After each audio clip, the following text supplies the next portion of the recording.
maestros del Magisterio de Nariño. Era habitual realizar los conversatorios en la casa del educador, en el auditorio de Simana, pero dada la coyuntura actual, se hace necesario hacer uso de las herramientas tecnológicas para, de igual manera, seguir en contacto.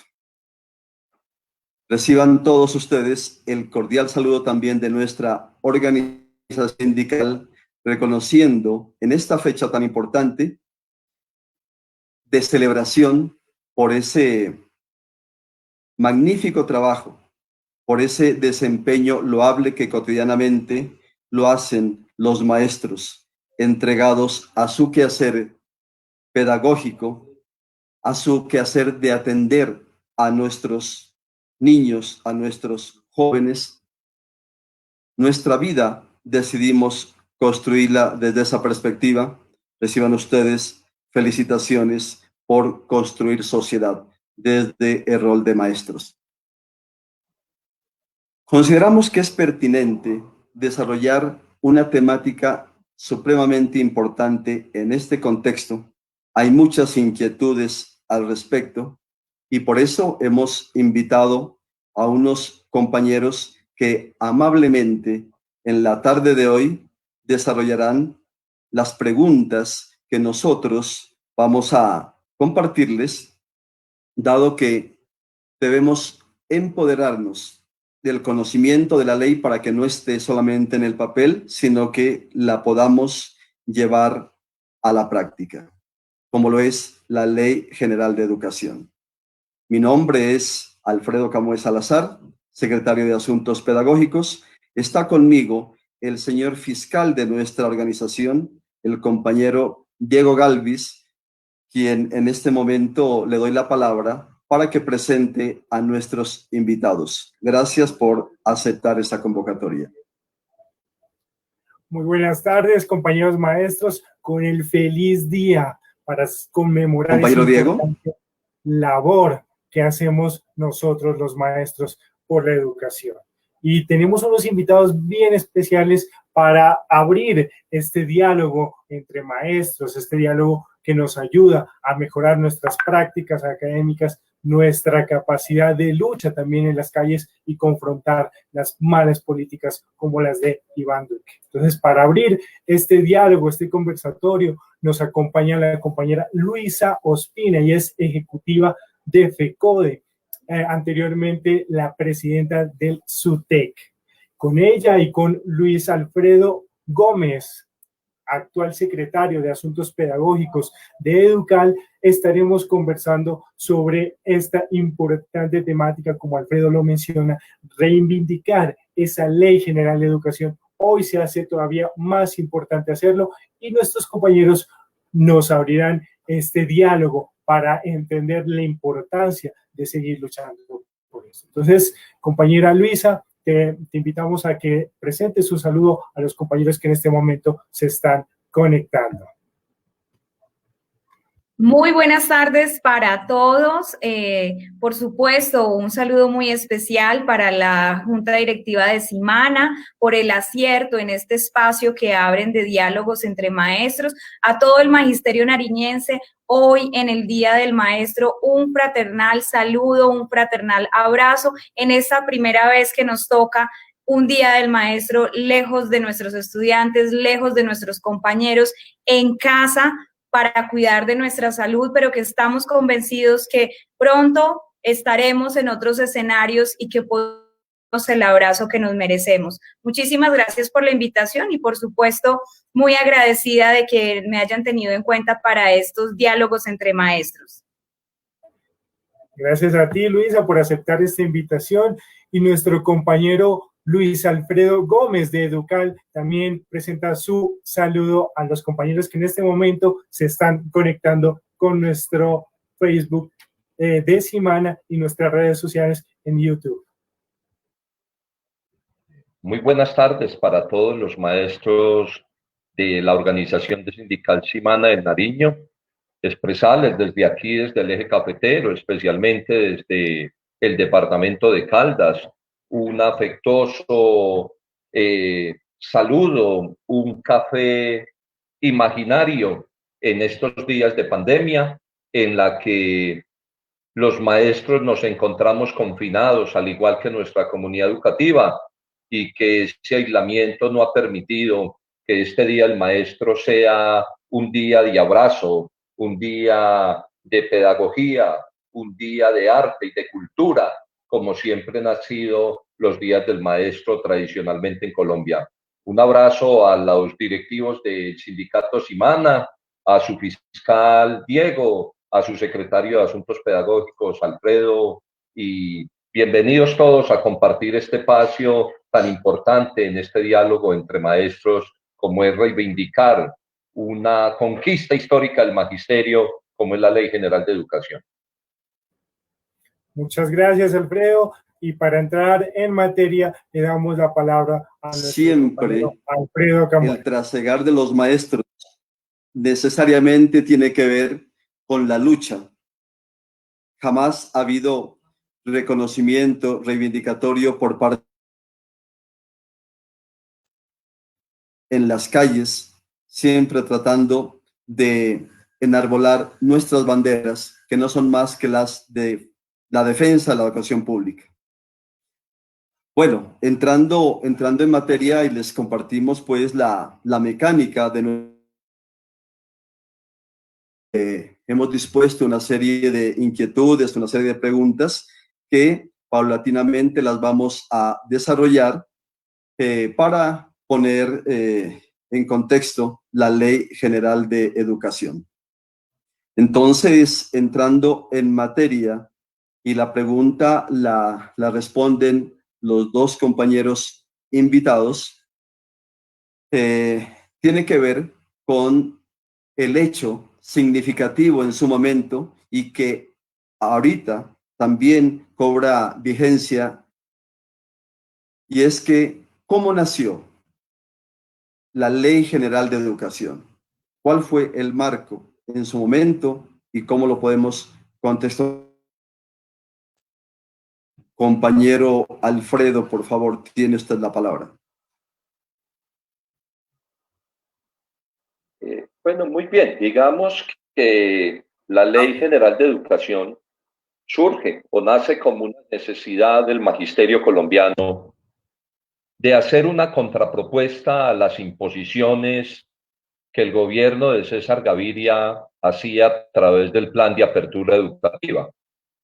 Ese Plan de Apertura Educativa, digamos, era trasladar todo el modelo económico del neoliberalismo al sistema educativo.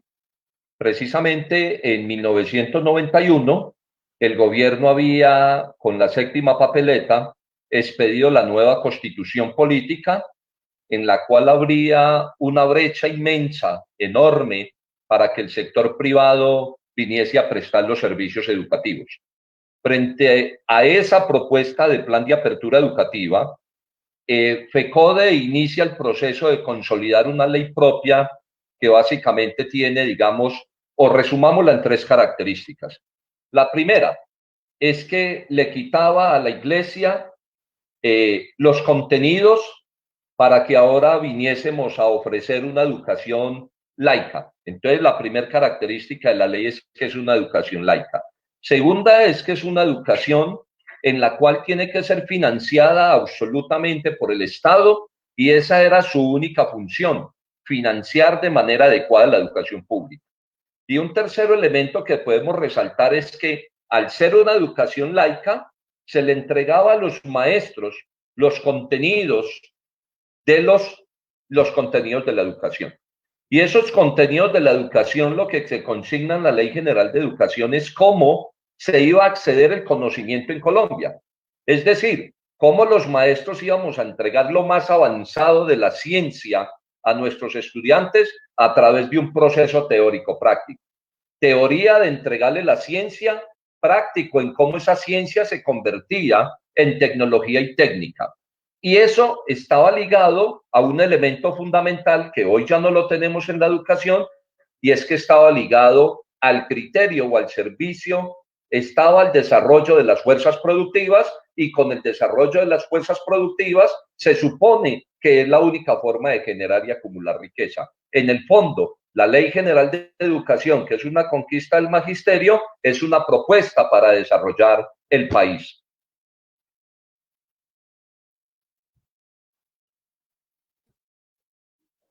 Muy bien, gracias, compañero Alfredo.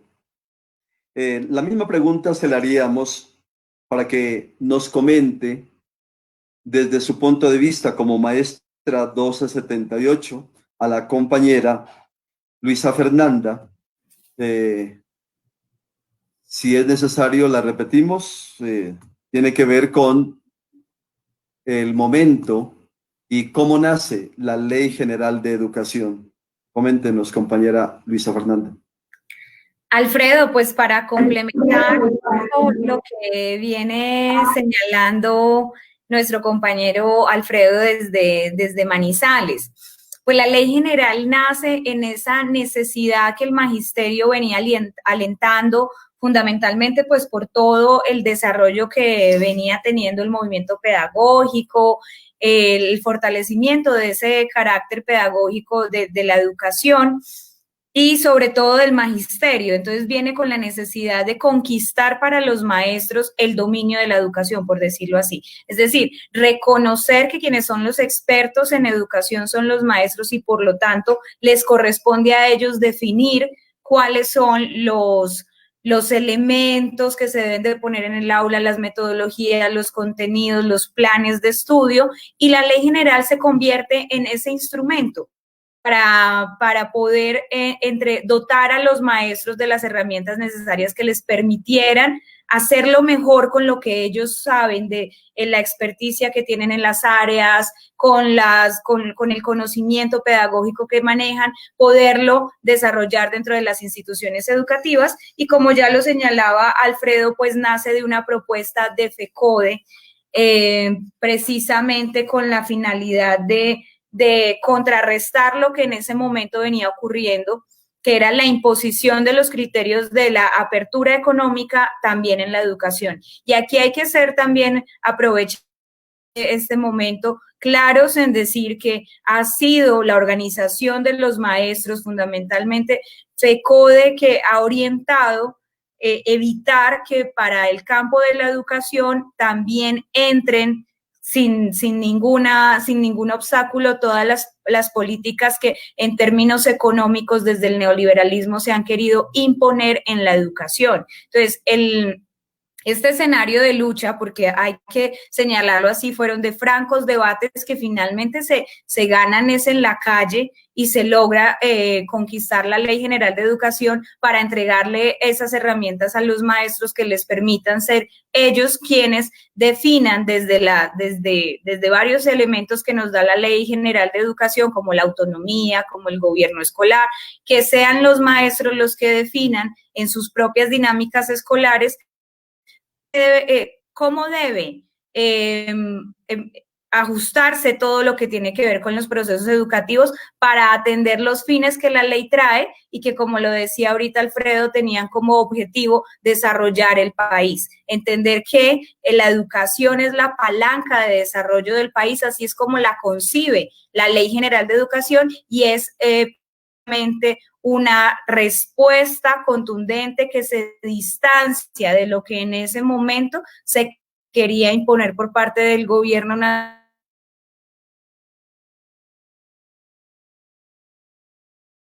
La Ley General de Educación nos permite entonces recuperar el carácter pedagógico de la educación para desarrollar el país. Muchas gracias, Luisa. Y quiero continuar contigo con la siguiente pregunta. Ya nos mencionaste ese carácter democrático que es la Ley General de Educación, cómo se conquista con la participación de las propuestas de los maestros. Yo quiero que me amplíes más sobre precisamente el carácter democrático en general que debe tener la educación para que llegue pues a todos los niños, niñas, adolescentes y jóvenes. Entonces, por favor, Luisa, amplíanos más este carácter democrático que debe tener la educación. Bueno, Yéndonos a lo que estrictamente está establecido en la ley general, pues allí el carácter democrático se refiere es que en principio reconoce que la relación de la institución educativa tiene varios actores allí, le da un lugar a la comunidad educativa. Mire que la Ley General de Educación modificó de fondo y de forma la relación de la escuela con el Estado. Entonces, primero la separó y definió las instituciones educativas en su propia autonomía, son quienes deben de decidir el destino de la formación de las comunidades educativas, dando unos lineamientos claros que eran cuáles eran los fines, los objetivos generales y los objetivos específicos de la educación. Ese carácter democrático, ¿cómo se constituye con toda claridad en la Ley General de Educación? Cuando se reconocen las estructuras del gobierno escolar y se le da participación a los actores que también empiezan a ser reconocidos, a los padres de familia, a los estudiantes y a la comunidad académica de la que hace parte la institución educativa, es decir, las directivas, los maestros, y cada uno empieza a jugar un rol. Y allí se desarrollan entonces esos niveles de gobierno donde todos participan y eso revela en efecto cómo debe ser la dinámica escolar, donde participan todas las voces que se ven involucrados en el proceso académico. Eso la Ley General de Educación lo ha definido como la comunidad educativa, y en tal sentido, pues vale la pena destacar que aquí no se trata solamente del direccionamiento que quiera dar un rector, un coordinador, precisamente en términos de educación en esa comunidad, y la institución educativa ejecuta entonces las orientaciones que desde allí, desde esa estructura organizativa se recibe. Y de otro lado, pues la Ley General de Educación nos plantea la necesidad de que la educación sea para todos, porque es que en la Ley General de Educación se plantea también, aparte de estos criterios de cuál es quién orienta lo que debe haber en términos educativos, que no es el Estado el que lo define taxativamente y el que dice esto es lo que hay que hacer en las instituciones educativas, sino que son las comunidades educativas las que definen en el marco de la autonomía y del gobierno escolar cuál es la orientación que debe tener la institución, pero además define quién financia. Y esto es muy importante porque le otorga esa responsabilidad al Estado. ¿Para qué? Para garantizar que sea para todos. De otra manera, si no es el Estado el que participa en la financiación de la educación, entonces tendremos que lo que debería ser un derecho se convierte en el privilegio de los que tengan la capacidad económica para pagarla. Por esa razón, en la Ley General de Educación también se habla en ese otro sentido de la democratización, que es para todos. Y ese para todos solamente es posible cumplirlo cuando es el Estado el que pone la plata, porque de lo que vuelvo, insisto, se convertiría eso en un privilegio y no en un derecho como debe ser. Muchas gracias, Luisa. Y de igual manera, invitamos a nuestro compañero Alfredo Gómez, con esa amplia experiencia en el trabajo sindical, en el trabajo político, que nos amplíe mucho más y profundicemos en este carácter importantísimo, el carácter democrático de la educación y la participación de los maestros al interior de las instituciones educativas. Entonces, compañero Alfredo Gómez, por favor, amplíenos más este tema que estamos comentando. Muchas gracias, Diego. Mira, digamos, como adicionando un poco a lo que Luisa ha explicado de manera amplia, digamos primero que la autonomía, el gobierno escolar, los maestros lo pueden consultar en la Ley General de Educación entre el artículo 142 y el artículo 145. Y digamos que esa autonomía escolar tiene que ver con dos elementos básicos o fundamentales, donde el uno es condición sine qua non para el otro. Lo primero es que el gobierno escolar define el concepto de comunidad educativa. Quiere decir que las instituciones educativas ya no son, digámoslo, como una parcela donde hay un capataz, sino que ahora hay una comunidad educativa integrada por estudiantes, padres de familia y maestros.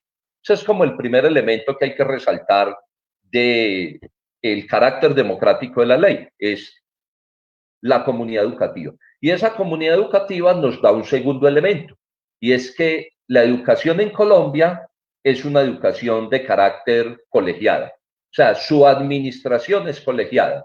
¿Y cómo encontramos nosotros que la administración educativa es colegiada? Porque todas las instituciones educativas cuentan con un consejo directivo. Y en el consejo directivo están representados todos los estamentos docentes a través de los docentes de básica primaria y básica secundaria, con el directivo docente, están los egresados, están los estudiantes del último grado que presta la institución educativa, están los representantes de la Asociación de Padres de Familia y están los sectores productivos. Lo que quiere decir es que efectivamente la educación es para desarrollar el sector productivo y mirar cuáles son las necesidades que tiene. Pero en esos elementos del carácter de administración colegiada y de comunidad educativa es que se fundamenta todo el espíritu del gobierno escolar, en el sentido en que las discusiones, volvemos a adelantarnos a la pregunta siguiente, y es que eso es lo que nos da el sustento de la autonomía escolar. Es esa discusión entre los diferentes cuerpos de los estamentos que tienen que ver con el gobierno escolar, las discusiones que los padres de familia dan en sus consejos de padres, en sus asociaciones de padres, las discusiones que los estudiantes dan cuando eligen su personero escolar, cuando eligen su representante al consejo directivo, cuando eligen a su contralor estudiantil y cuando eligen a su consejo estudiantil. Ese es un estamento donde los estudiantes pueden libre y democráticamente hacer sus discusiones. Lo mismo cuando nosotros, los maestros, elegimos nuestros delegados o representantes ante el consejo académico por las diferentes áreas y asignaturas que tiene la institución educativa. Digamos que esos tres elementos de la comunidad educativa forman una triada que es, vuelvo y reitero, padres de familia, estudiantes, maestros, hacen una especie de triángulo esa triada y quítale usted un cateto al triángulo a ver si esa triada o ese triángulo es triángulo. Lo mismo pasa en la comunidad educativa. No podemos eliminar ninguno de los componentes de la comunidad educativa porque simplemente el gobierno escolar pierde su función que está reglamentado expresamente en el decreto 1860, Diego y Alfredo. Ya, muchas gracias. Tratando de hablar específicamente de unos inmersos dentro de la Ley General de Educación que son muy importantes, algo ya se ha mencionado aquí, son ellos pues la autonomía escolar, la libertad de cátedra. O sea, al respecto, podríamos ampliar en qué sentido estas son necesarias en nuestro quehacer cotidiano. O sea, ¿por qué son necesarias la autonomía escolar, la libertad de cátedra? Compañero Alfredo. Y compañera Luisa. Digamos que la autonomía escolar está regulada en el artículo 77 de la ley 115, pero esa autonomía tiene que ver con dos elementos. Uno, y es el respeto por el saber disciplinar que tiene cada maestro. Esa autonomía ha dado un cambio histórico en la educación. ¿Por qué? Porque pasamos de que la iglesia era quien controlaba los contenidos y ahora es el Estado a través del cuerpo docente. Lo segundo es que la autonomía define que son los maestros quienes definen los contenidos y los programas desde sus saberes disciplinares. Lo otro que define la autonomía es que no existen currículos únicos. Y no existen currículos únicos, ¿por qué? Porque se supone que cada institución educativa define sus planes de estudios y define sus proyectos educativos institucionales. Y eso en contraposición a la dictadura que a veces el gobierno nacional quiere imponernos. Entonces, primer elemento de la autonomía escolar, y es la importancia de los saberes disciplinares, el respeto por el saber disciplinar del maestro. Y ese respeto por el saber disciplinar del maestro, usted lo encuentra que parte del artículo 23 donde se encuentran las áreas fundamentales y donde se encuentran las áreas fundamentales, para poder diseñar los currículos. En ese sentido es supremamente importante el tema de autonomía escolar. Y el segundo tiene que ver con la libertad de cátedra. Y cuando nosotros hablamos de la libertad de cátedra es para desarrollar los diferentes fines con que tiene y cuenta la educación en Colombia, como es el artículo 5. Y a la vez poder desarrollar todos los objetivos generales y específicos por cada uno de los niveles de la educación. ¿Eso qué quiere decir? Que tiene que haber libertad de cátedra en lo pedagógico, tiene que haber libertad de cátedra en la formulación de los programas, tiene que haber libertad de cátedra en que los maestros puedan enseñar lo más avanzado del conocimiento. Eso, digamos, es lo que sustenta un poco la autonomía escolar. ¿Y por qué sustenta un poco eso la autonomía escolar? Por varias razones. Y es que lo que busca la autonomía escolar es poder dar una identidad como nación a través de los planes de estudio y de los currículos. 2, un carácter científico a la educación. 3, crear una conciencia sobre soberanía nacional al interior del país. 4, orientar el trabajo de los maestros. Y 5, definir en cada institución educativa las disciplinas o los saberes disciplinares que requiere cada contexto para poder que la educación sea, como lo decía Luisa, un motor de desarrollo y simplemente no sea otro elemento más que aparece dentro de la legislación colombiana y otro elemento más que aparece dentro de las reglamentaciones que el Estado hace.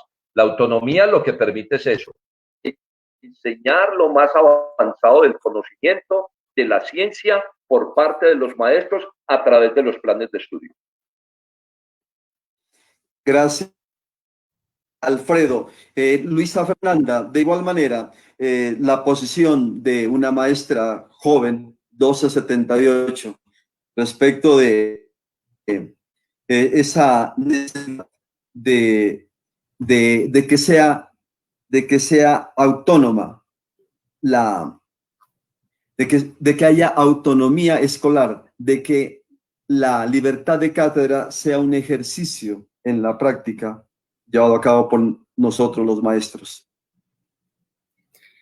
Bueno, Alfredo, pues realmente ahora que usted me lo recuerda, que somos de esa nueva generación de los maestros, y cuando planteamos ese recorrido histórico de lo que ha significado la Ley General de Educación, podría uno decir que para los maestros del 1278 e incluso para los maestros del 2277, de unos años para acá, no hemos sabido qué es la autonomía escolar. Se nos quedó escrito en la Ley General de Educación, en el artículo 77. Se nos quedó allí porque fundamentalmente lo que hemos visto, y ahorita Alfredo Gómez lo decía con toda claridad, es la dictadura que se viene imponiendo por parte de los gobiernos y han venido eliminando ese poder que tiene el artículo 77 de la Ley General de Educación. ¿Por qué señalo esto? Porque es que en la Ley General, cuando se plantea la autonomía escolar, que es uno de los grandes tesoros o de las grandes conquistas que trae este documento, esta ley, precisamente lo que hizo fue romper esa relación de subordinación que tenía. Todos los contenidos los definía el Estado a través del currículo único y los maestros llevaban, era su cartilla. Y allí se dictaba, era lo que en las instituciones educativas se dictaba, era lo que desde el gobierno venía en las cartillitas. Entonces, con la Ley General se logra devolverle al maestro la capacidad que desde su saber disciplinar, desde su experticia, defina qué es lo más avanzado del conocimiento y qué métodos debe utilizar para poder lograr que ese proceso de aprendizaje sea el más óptimo, es decir, que nuestros niños aprendan, ¿cierto? Y a la luz de la experiencia curricular, de la experiencia pedagógica de cada maestro desde su área de formación, pues él es el más indicado para señalar cuáles son los mejores métodos y el mejor ordenamiento de los contenidos para llegar a sus estudiantes. La autonomía escolar nos permite, nos da dentro de la normativa la posibilidad de organizar las áreas fundamentales por niveles, definir las asignaturas optativas, adaptar algunas de ellas a las necesidades y características regionales. Y mire aquí eso tan importante, que es entender que cada institución educativa, incluso dentro de los mismos departamentos, dentro de las mismas regiones, son completamente diferentes unas de otras, contrario a la tendencia homogenizante que se viene imponiendo por parte del gobierno, y que esto responde a la política de globalización y de neoliberalismo que dictan desde los organismos como la OCDE y el Fondo Monetario Internacional, que dicen cómo deben de ser los procesos educativos, dicen cómo deben ser los contenidos y cuáles deben de ser los métodos. Entonces, la autonomía escolar que está allí consagrada en la ley general y que está tan distante en algunas circunstancias de la realidad que vivimos en las instituciones educativas, porque nos fueron arrebatando la autonomía lentamente. Entonces, la ley general dice, sí, la autonomía está sujeta a los lineamientos que se determinen desde el Ministerio de Educación, pero el Ministerio de Educación asume por lineamientos absolutamente todo, porque arrancó con los lineamientos curriculares, que eran unos documentos donde se señalaban las generalidades de lo que en las áreas fundamentales se debía hacer, y luego empezó a avanzar en contenidos mucho más específicos que terminaron en lo que hoy conocemos como los DBA, que limitan completamente el ejercicio docente porque ya le dicen incluso qué es lo que usted debe estar enseñando, y hoy con otros, a través de otros instrumentos como la evaluación, por ejemplo, para el caso de los maestros, nos llegan incluso a decir cuál es el método que debemos adoptar. Entonces, aquí se ha venido cercenando de todas las formas posibles la autonomía escolar que sigue allí, vigente en la ley general. La realidad hace rato nos la arrebataron. Y la importancia de la autonomía es que nos permite a los maestros, primero, pensarnos como los expertos en las instituciones educativas en el campo académico, en el campo pedagógico, y nos da además la obligación de decidir qué es lo que nuestros estudiantes deben estar aprendiendo y cómo lo deben estar aprendiendo. Hoy más que nunca se hace necesario rescatarlo porque, vuelvo, insisto, el magisterio ha tenido ataques desde distintas orillas. Entonces, el gobierno nacional, cuando en su momento era la educación definida por lo que la iglesia decidiera, y luego hubo una transición y entonces era lo que la editorial decidiera.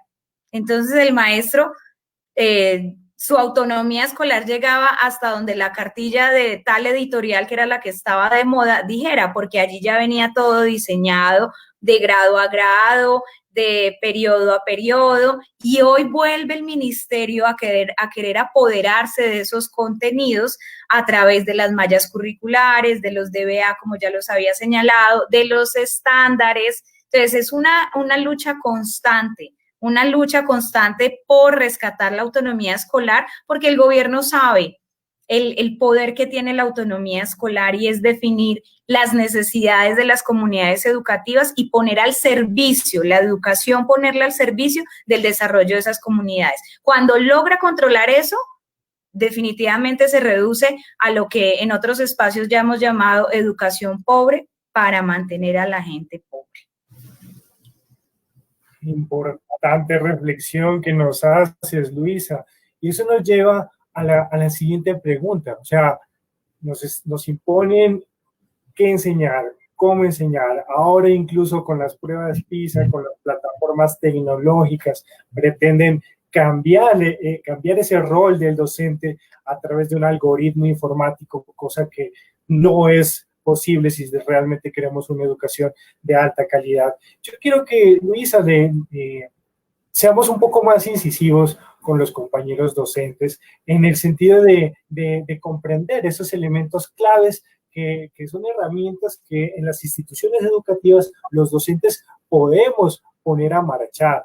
Ya Alfredo Gómez nos hablaba del consejo académico, del consejo directivo, pero hilemos un poquito más fino y digámosles a los compañeros, por ejemplo, que el rector no es la última palabra, ¿cierto? Para eso está un consejo académico, un consejo directivo. El rector no puede decirme esta guía, preséntela así o preséntela así, o muchas veces lo que está pasando actualmente, ¿no? Los rectores se meten en el grupo de WhatsApp de la clase que yo estoy dando con mis estudiantes. Entonces, redondeemos esta pregunta en darle esas orientaciones como puntuales a los compañeros. ¿Qué podemos hacer, cierto, para reivindicar esa ley? Y, por supuesto, esta misma pregunta para Alfredo Gómez. Luisa, pues desde la perspectiva de los docentes 1278, particularmente que estamos sujetos a esa evaluación de desempeño y muchas veces se convierte en una herramienta de coerción, de presión de parte de los rectores.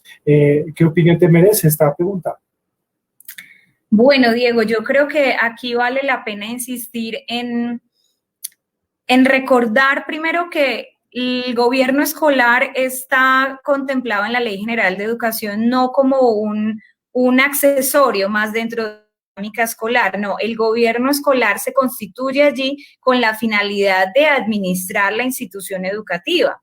Ahorita Alfredo Gómez nos lo señalaba, es un cuerpo colegiado. O sea, la administración de la educación en las instituciones educativas se da partiendo de conocer la opinión que tienen los distintos actores allí y eso tiene que ver con los fines de la educación. Pero yo creo que hoy en estos tiempos de pandemia, donde se han modificado las relaciones laborales, donde se han modificado las condiciones también de relacionamiento con nuestros estudiantes, con los padres de familia, vale la pena recordar que la Ley General también nos dice a nivel de currículo a quién le corresponde tomar las decisiones. Y en ese sentido, reivindicar el papel del Consejo Académico. ¿Por qué es importante traerlo a este momento actual? Viene el Ministerio de Educación, primero con la idea de que la virtualidad era lo que iba a resolver el problema de las clases no presenciales, ignorando completamente toda la situación que viven los territorios, las condiciones reales de conectividad y de acceso a dispositivos tecnológicos que hay en el país, simplemente por señalar algún elemento. Entonces, en los últimos estudios sobre el tema se revelaba que solamente el 4% de los municipios en todo el país cuentan con la conectividad necesaria para mantener algún tipo de actividad académica virtual y que más del 60% de los estudiantes de bachillerato no cuentan con internet en casa o con computador en casa. Entonces, el gobierno nacional arrancó atendiendo esta emergencia educativa diciendo la virtualidad es lo que va a servir. Y luego de eso, al notar que era una cosa que en muy pocas ciudades iba a lograr su objetivo, entonces empieza a definir los planes educativos o los contenidos más bien educativos. Se puede acceder sin necesidad del consumo de datos. Miren la imposición que se viene a dar. Entonces, si usted no tiene acceso a Internet, el gobierno da unas páginas, unas plataformas y unos contenidos gratuitos a los que usted sí puede acceder, pero es el gobierno nacional el que los define. Entonces, aparecen las plataformas con los contenidos ya prediseñados, donde el maestro lo único que tiene que decirle acá es al estudiante, ingrese allí, seleccione tal contenido, desarróllelo y el maestro entonces se sujeta a lo que el gobierno nacional haya dispuesto en estas plataformas.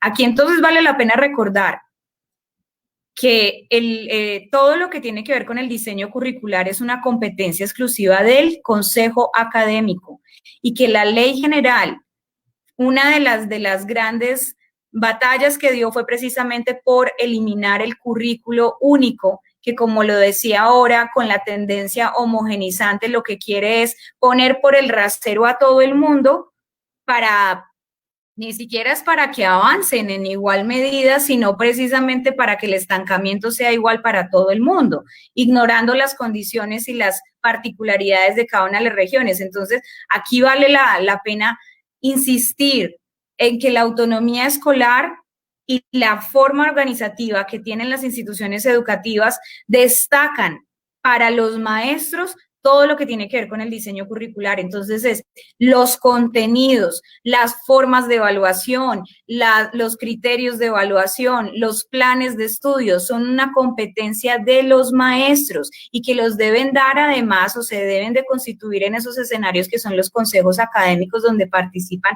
todos los maestros, ya sea por representación o en las instituciones educativas donde son pocos maestros, pues terminan participando todos. Y rescatar, agarrarnos de ahí para decir no tenemos por qué hacer lo que el Ministerio de Educación nos viene imponiendo, ni utilizar las herramientas que ellos nos obligan a usar, ni los mecanismos, ni los modelos pedagógicos que ellos nos quieren imponer, sino que a la luz del conocimiento disciplinar, a la luz de la experiencia pedagógica de cada maestro puesta ahí en consideración con sus colegas, con el resto de la comunidad educativa, escoger los mejores métodos, escoger los mejores contenidos, lo más avanzado de las disciplinas de cada uno de los maestros para llegar con ello a los estudiantes. Y además recordar una cosa, este fenómeno que hoy estamos viviendo en medio de esta pandemia y las nuevas dinámicas educativas que hemos tenido que adoptar, no se pueden considerar que van a ser permanentes. La virtualidad no llegó para quedarse. Lejos estamos todavía de alcanzar esos niveles y recordar además que la educación preescolar, la educación primaria, la educación secundaria está diseñada sobre un modelo de presencialidad que defendemos, porque sabemos que los ejercicios de socialización, los ejercicios de compartir que se dan en las aulas, en las instituciones educativas, en los espacios físicos con el compartir, no se reemplazan en ningún momento por una interacción crónica o una interacción no presencial como la que nos hemos visto obligados en medio de esta pandemia a acoger y a adoptar de una manera abrupta porque pues nadie estaba preparado para esto. La Ley General de Educación sigue vigente, en plena pandemia, sigue vigente para recordarnos que somos los maestros los que decidimos los contenidos, los métodos y los planes de estudio. Muchas gracias, Luisa, por esa importante reflexión que nos haces. Y Alfredo Gómez, igualmente, ¿no? Esta pregunta, pero adicionalmente ir un poco más allá, ¿no?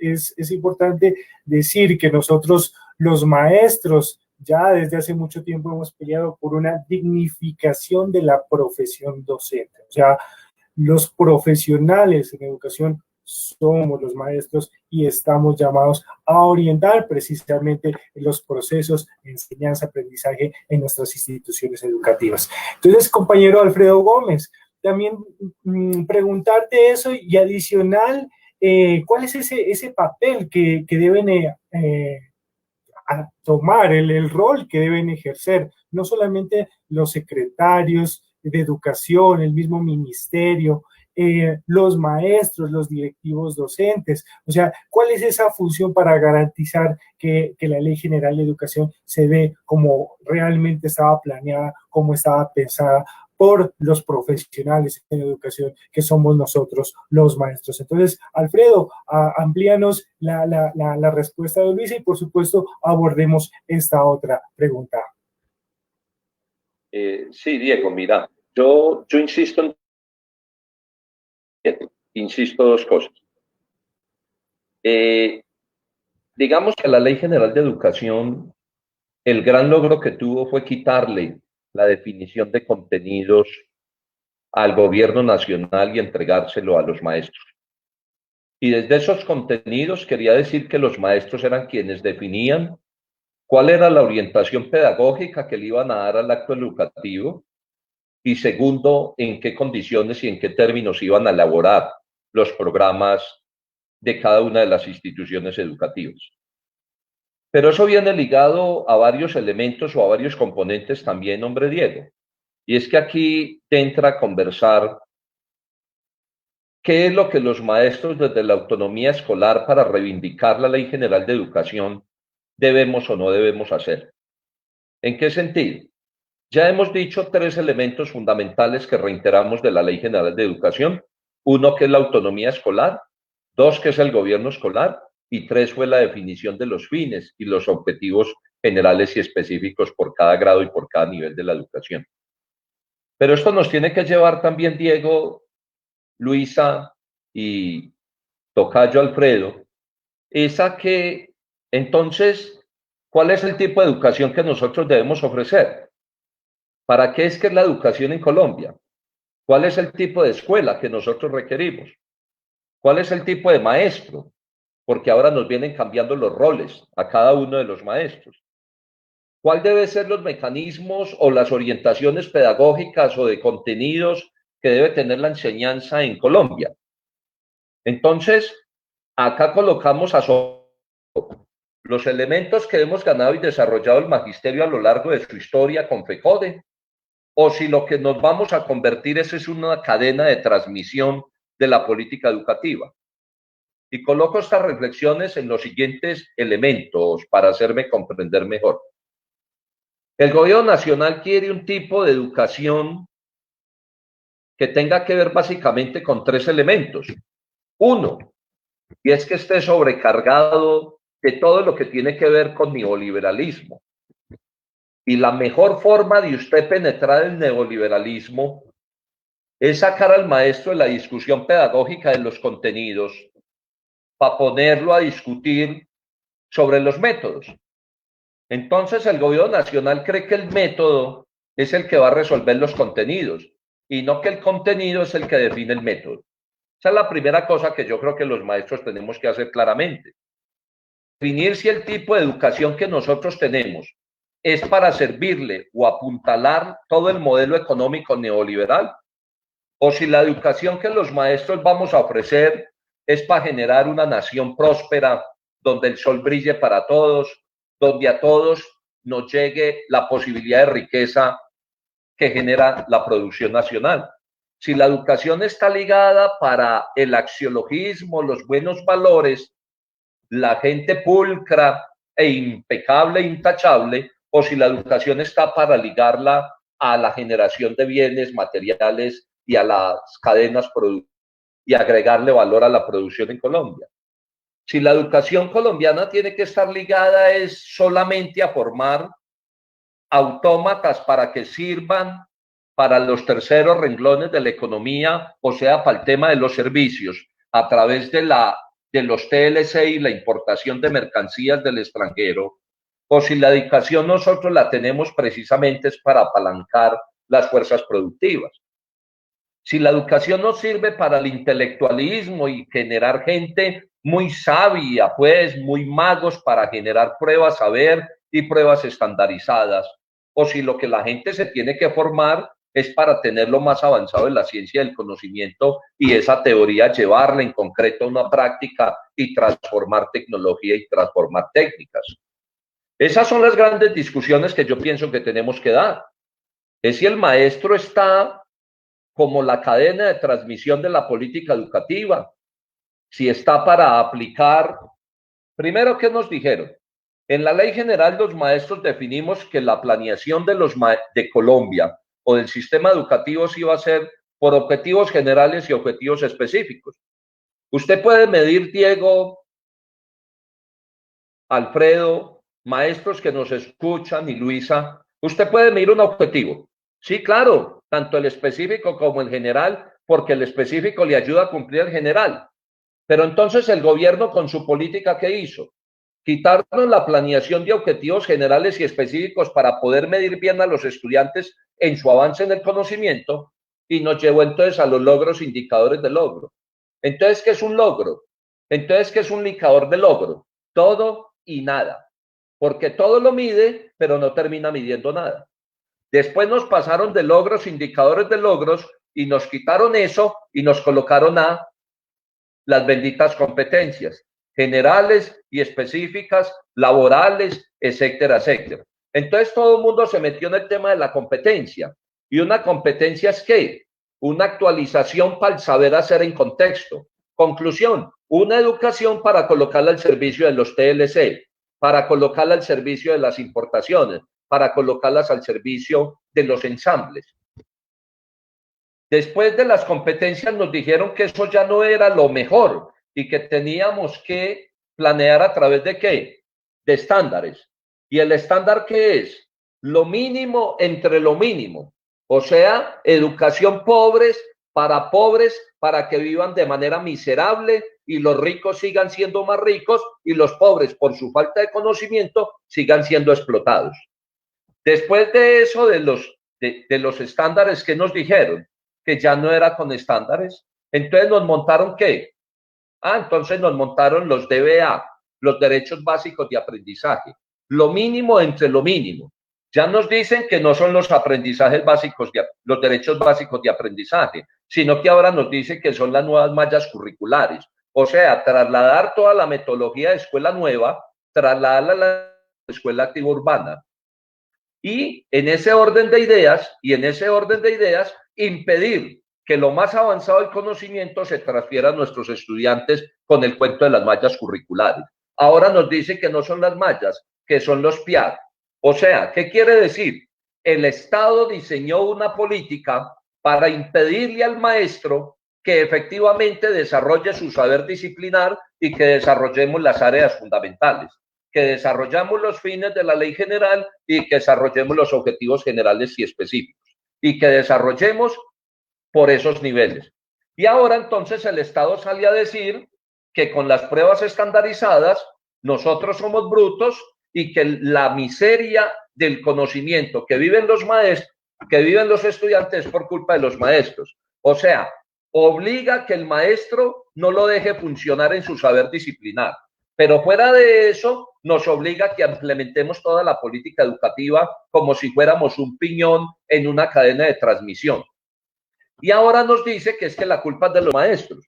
Por eso reiteramos, Diego y Alfredo, en que parte de la discusión que hoy tenemos que tener los maestros es al servicio de quién está la educación, al beneficio de quién está la educación y cuál es el rol y el papel que nosotros hoy, porque ya nos salieron que nosotros no somos maestros, sino que somos enseñantes. Ya no nos dicen que somos enseñantes, sino que somos orientadores, tutores, facilitadores, porteros, los que limpiamos los mocos de los niños, los que abrimos las puertas, los que repartimos el refrigerio, los que lavamos la caneca donde echamos las galletas con las leches vinagres que traen los que mantienen los contratos del PAE. Conclusión, es la manera de que nosotros llevemos el conocimiento a nuestros niños y que simplemente ese conocimiento lo reduzcamos a la mínima expresión. En ese sentido no puede ser ni para eso tiene que estar diseñada toda la orientación pedagógica y toda la orientación académica. No sé si esto aporta la pregunta y aporta la discusión, pero creemos que tiene que ser en este sentido en que la dirección de la educación tiene que avanzar.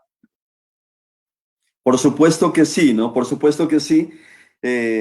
Ha puesto en contexto una problemática que vivenciamos los colombianos a partir de la práctica del neoliberalismo, que no es más que enriquecer, como usted mismo lo ha mencionado, empobrecer a los que menos tienen con el individualismo, con las competencias, con el sálvese quien pueda. Y por supuesto que esa educación no es la que conviene a las clases populares que nosotros representamos, ¿cierto? Bueno, el contexto de momento que vivimos en este aislamiento, el maestro demuestra creatividad, demuestra ingenio, demuestra que es un comprometido con esta causa. Entonces, le llega a los estudiantes indistintamente de la escasez en conectividad, indistintamente de la precariedad de sus condiciones, pero se esfuerza y trata de adelantar procesos de acompañamiento, ¿cierto? Eso hay que reconocerle a nuestros maestros. En ese marco es importante mencionar que las formas de comunicación han cambiado. Ahorita hay que necesariamente hacer uso de los medios tecnológicos y seguramente lo que debe prevalecer no será la academia. Seguramente otras áreas cobran vigencia y en eso también pues hay que reconocer que el maestro se las ingenia para redactar, hacer sus guías sencillas, sus orientaciones pedagógicas, de tal modo que allá en ese encierro el estudiante con su familia comparta ese conocimiento, esa creatividad y puedan convivir sanamente en estas condiciones de encierro, ¿no? Entonces, la pregunta aquí pues sería, para ir redondeando los temas, aquí, en este momento, ¿qué se necesita? O sea, ¿qué es necesario para flexibilizar, ¿no? las labores y el trabajo pedagógico? Pues porque es que se hace necesario, ¿no? Fortalecer todo este trabajo que hacen los maestros, pero que en estas condiciones actuales lo que ha conducido es a que esa jornada laboral, que de hecho ya era extenuante, ahorita prácticamente se ha triplicado, contestando todas las formas de comunicación que hay, ¿cierto? Que muchas de ellas mal le estamos llamando virtuales o la virtualidad, ¿no? O sea, es cierto que no estábamos preparados, nadie estaba preparado, pero entonces en ese salir del paso, en ese intento de meterle el hombro y hacer nuestro trabajo de la mejor manera, pues con todo el ingenio, pues siempre hay esas dificultades y entre otras, pues está el triplicar el trabajo para los maestros. Entonces, ¿cómo flexibilizar esas labores? Y me gustaría pues iniciar aquí escuchándola a nuestra compañera Luisa Fernanda. ¿Qué podríamos agregar al respecto? ¿No? O sea, ¿cómo podríamos orientar el trabajo de nuestros docentes en este marco ahorita caótico por demás? Sí, Alfredo, yo empiezo por eso que usted acaba de señalar. Realmente, y las reflexiones que se han hecho, especialmente en estas últimas 3 semanas que los maestros en casi todo el país, excepto Bogotá, iniciaron con las actividades no presenciales. Al hacer una lectura de lo que ha venido ocurriendo, el primer llamado es un poco a la calma en medio de todas las dificultades que hay. Resulta que los maestros empezaron en una dinámica de producir y de producir talleres porque había que mantener el contacto con los estudiantes y entonces empezaron a bombardear, por decirlo de alguna manera, a los estudiantes con talleres y con actividades para que desarrollaran en sus casas. Entonces ya el llegar con material no fue el problema porque quienes han podido hacerlo a través de las redes, así lo han hecho, y en algunas instituciones educativas han sacado las fotocopias, han sacado los paqueticos pues del material impreso y lo han hecho llegar a los estudiantes para que también lo desarrollen. Pero se han encontrado con varias situaciones y es primero esta forma, esta modalidad que, como usted bien lo señala, ha resultado es del ingenio, del esfuerzo de los maestros, de la necesidad de mantener un contacto con los estudiantes. Lo que pone en evidencia son las inequidades ya existentes en la educación y en nuestra sociedad. Entonces, llegan los materiales a familias de niños donde de pronto los papás, los acompañantes, los acudientes tienen algún nivel académico más o menos avanzado o muy avanzado y que les permite acompañar a los niños en el desarrollo de estas tareas, y llega al mismo tiempo ese mismo material a hogares donde los estudiantes están solos o donde están pasando de la peor manera esta pandemia porque son los hijos de estas familias de trabajadores informales, de independientes, de desempleados, y que sus condiciones económicas se han agudizado, se han empeorado en medio de esta pandemia. Entonces, llegará el trabajo de regreso al maestro, la actividad realizada de quienes tuvieron las condiciones para realizarlas. Entonces, ve uno unos esfuerzos sobrenaturales de parte de los maestros, de las instituciones educativas en general, por mantener la actividad académica normal, pero cuando van allá a esa otra realidad, es decir, a quien complementa esa actividad académica, que son los estudiantes, porque es que los maestros sin estudiantes no somos, no hay razón de ser para los maestros. y llega allí a esas otras realidades y nos encontramos con las dificultades que ellos vienen atravesando. Entonces, creo que el primer llamado es un poco a bajarle a la intensidad, para decirlo en términos bien criollos, de bajarle a la intensidad desde todos los niveles. El Ministerio de Educación, y que las medidas adoptadas nos permiten mantener con normalidad el trabajo académico que se tenía previsto para tiempos de no pandemia. De otro lado, las secretarías de educación, que han agudizado sus mecanismos de seguimiento y control a los maestros en un afán por demostrar que los maestros sí están trabajando. Y eso pues se ve reflejado también entonces en las actitudes que han adoptado los directivos, los rectores, los coordinadores. Hemos conocido casos, por ejemplo, de coordinadores y rectores que le están pidiendo a los maestros que manden videos con los estudiantes, y eso a nivel jurídico lo revisábamos y decía, no hay ninguna razón para que a un maestro le estén pidiendo que reporte en video las actividades académicas o las sesiones virtuales que están teniendo con sus estudiantes como evidencia de que están trabajando, ni siquiera para los maestros del 1278, porque incluso en los protocolos de la evaluación docente se establecen cuáles son los criterios de evidencias y cuáles son las contribuciones que los maestros deben de presentar para demostrar el grado de cumplimiento de sus funciones, que es que esa es la otra, y esto nos daría pues para abrir acá toda una discusión sobre evaluación de desempeño. Esta se refiere al grado de cumplimiento de las funciones de los maestros, pero ahorita Alfredo nos señalaba cómo nos vienen colgando arandelitas de funciones donde se desvirtúa y nos obligan a abandonar la razón por la cual nos hemos hecho maestros, y es la de compartir el conocimiento, hacer que nuestros estudiantes aprendan lo que nosotros sabemos desde nuestro saber disciplinar. Entonces, conviene que desde las dinámicas de gobierno escolar, desde las dinámicas de la autonomía escolar, se establezcan cuáles son las metas académicas que se pueden alcanzar en medio de estos tiempos tan extraordinarios.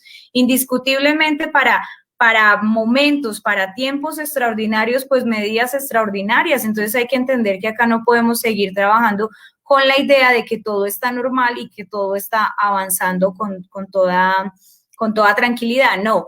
Obviamente hay que hacer una revisión en los contenidos, porque es que los maestros no están pudiendo desarrollar los temas que tenían previstos en su plan de estudios, porque aquí no hay lugar a una explicación. Usted manda un taller, pero eso no tiene la explicación ni la retroalimentación que se daría en el escenario natural del aula de clase. Entonces hay que revisar los contenidos, claro que sí. Hay que revisar las metas académicas que se tienen, pero eso tiene que hacerlo en la institución educativa y en el marco de su autonomía, de sus propias posibilidades, definir hasta dónde pueden llegar y cuáles deben de ser los alcances. Hay una preocupación muy grande de las familias y es una queja creciente. Es que los maestros, entonces, adoptando un poco esas orientaciones que se han dado desde el Ministerio de Educación, donde lo que hay que promover no es el desarrollo de las áreas fundamentales, sino otro tipo de saberes, el mismo ministerio así lo ha planteado.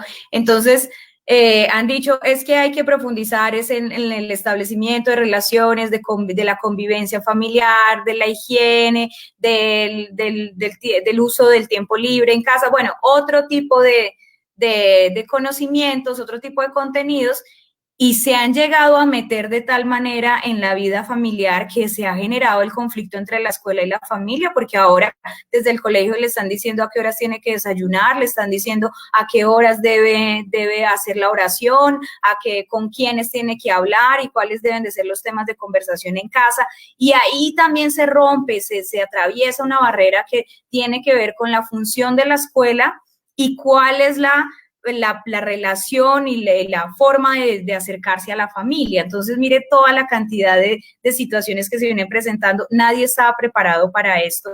Creo que la primera recomendación es que bajémosle a la intensidad con la que estamos viviendo estos tiempos, porque esto nadie lo está viviendo desde la comodidad del hogar y del acompañamiento de sus familiares, sino que el trabajo se nos trasladó a la casa donde además tenemos otras funciones que cumplir allí y las relaciones entre los familiares también cambiaron. Eso también está pasando para nuestros estudiantes. Entonces, estamos en un momento donde está en riesgo la salud física y la salud mental de toda la comunidad educativa. Entonces, creo que acá sí vale la pena pensar en cómo flexibilizar, pero que esto salga del ejercicio democrático dentro de las instituciones educativas, del ejercicio de los gobiernos escolares, y no desde la imposición que desde afuera se viene haciendo, porque lo que vemos es que no está funcionando y está agobiando, agotando, quemando a padres de familia, estudiantes y maestros.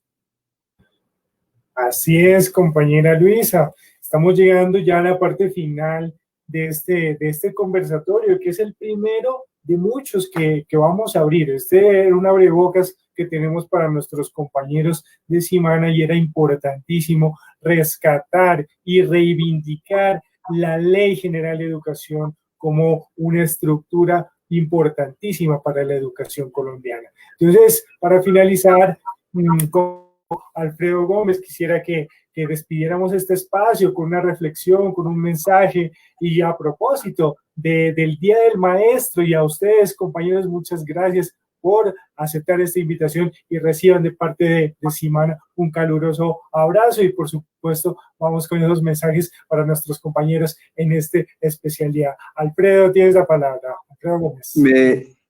Me uno a las voces de gratitud con nuestros compañeros.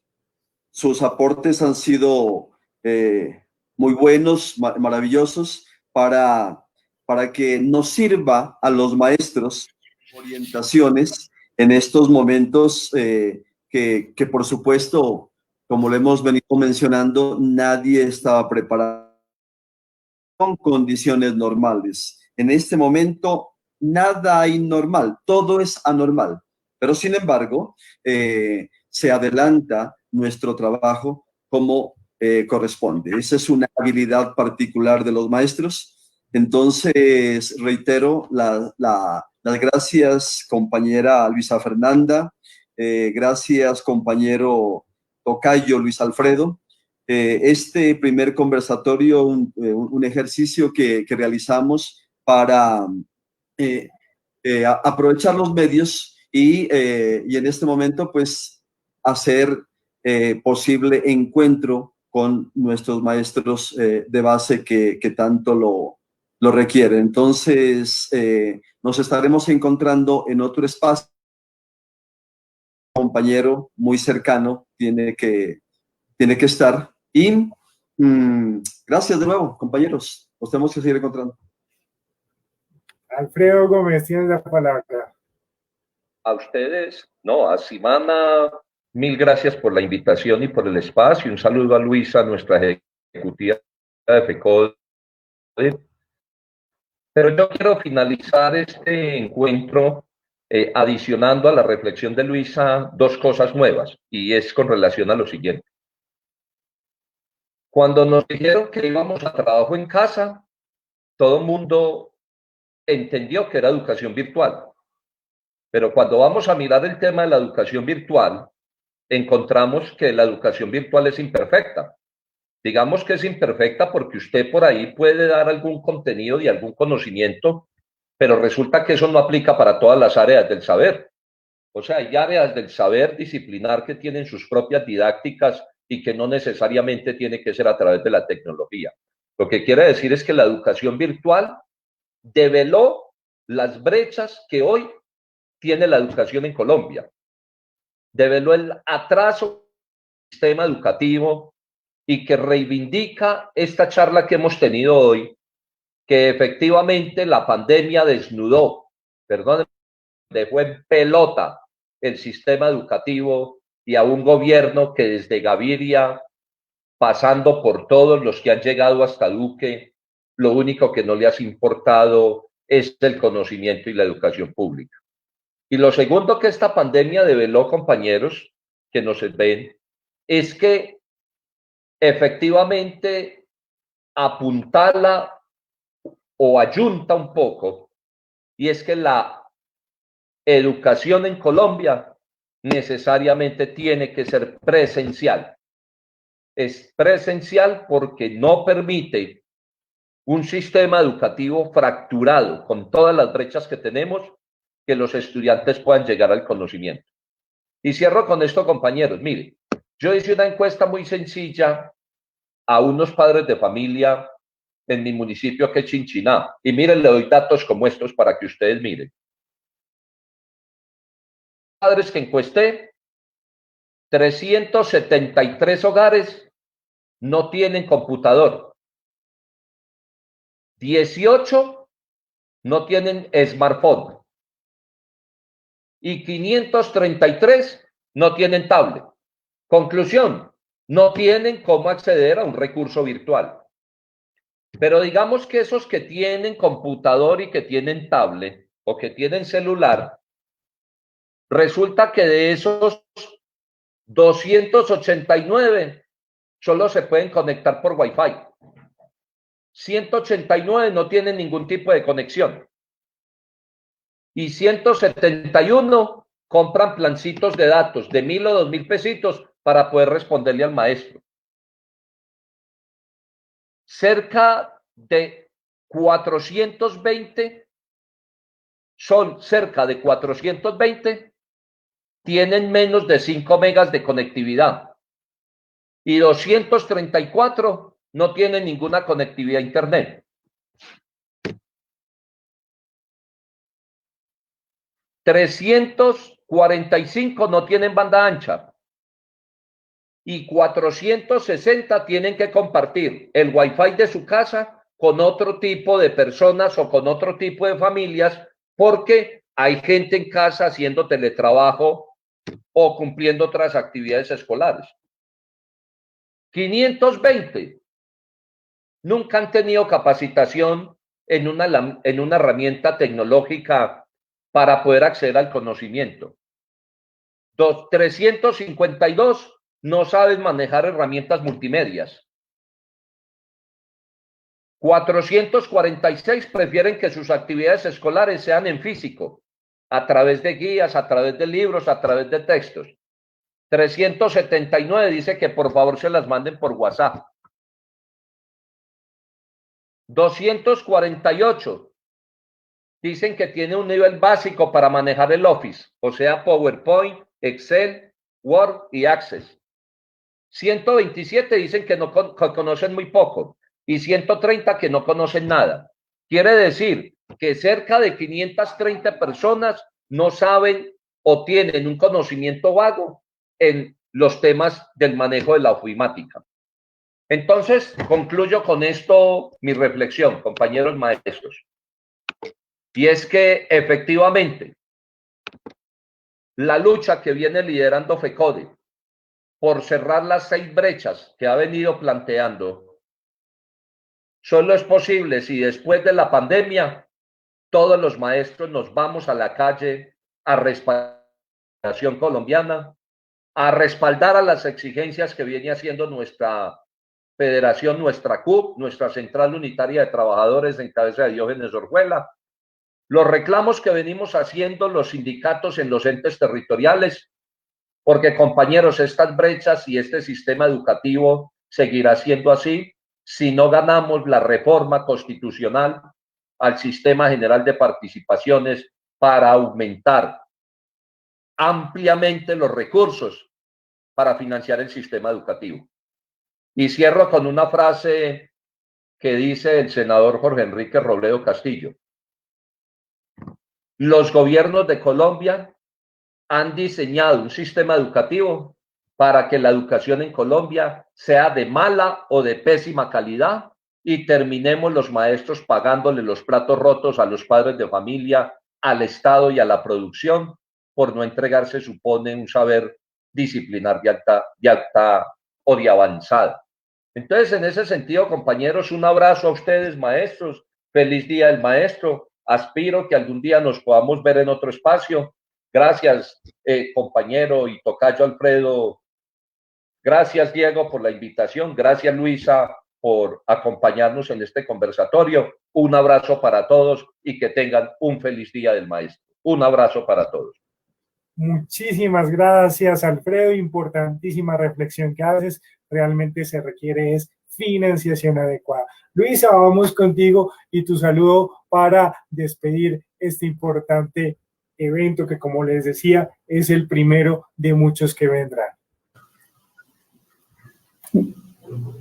Diego, Alfredo y Alfredo Gómez, mil gracias por este espacio de diálogos con maestros, de verdad que acertadísimo, y creo que todo el magisterio en Nariño y seguramente los maestros que a nivel nacional también lograron conectarse con esta transmisión, pues agradezco las reflexiones que acá se han dado.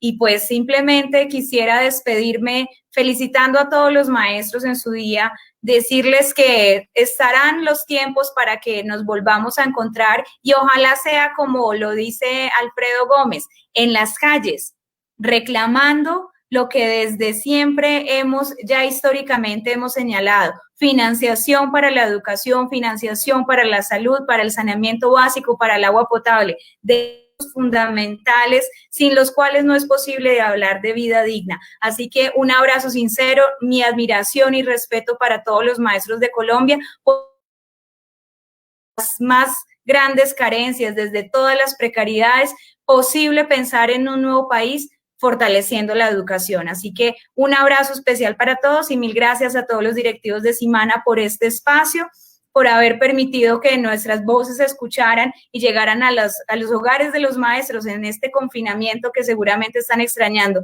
no solamente a sus colegas, a sus compañeros, sino también a los estudiantes en el aula de clase. Un abrazo y mil gracias por la invitación.